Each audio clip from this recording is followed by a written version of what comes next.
My name is Diana Millett, and today I will be discussing tools for policy decision makers, different tools that they use in order to design policies in our government. So let's first start out by defining tools and what exactly they are. Tools are a range of instruments, approaches, and actions that policymakers deploy in order to steer complex actors and organizations for which they are responsible towards a particular political outcome. Tools are broken down into two separate categories. We have formal tools and informal tools. Formal tools are those that are required by the state and are legally defined and that must be followed. Informal tools are those that are optional and they're discretionary. Formal tools are the tried and the tested approach to public sector's engagement with design, and that they stem from very clear state powers sanctioned in legislation or binding national state policy. There's a simple three-part framework. There's actually several frameworks that the article discusses, but the simple three-part framework includes guidance, incentive, and control. Now, typically, formal tools place a responsibility on the local government to deliver the functions and define the tools that should be used in order to do the job.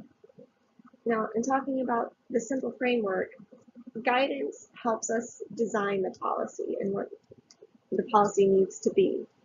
The incentives help encourage certain behavior with different types of rewards. And the control is enforcement and the ability to actually refuse permission. Informal tools are the non-statutory means are required to break through the tried and the tested.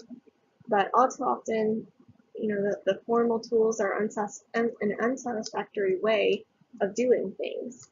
So informal tools gives the rise to a potential rich source of innovation and a means to move beyond the traditional forms of designing governance that has often given us a rise to substandard outcomes. Some of the things that are included with informal tools includes evidence, which evidence is going to be gathered to support your argument and monitor progress. Knowledge is used for the main purpose of which is to spread knowledge about the nature of good design, good informed development practices, and why it matters. Promotion is used to proactively reach out and attempt to win over the hearts and minds of the importance of the policy and why it should be designed and implemented.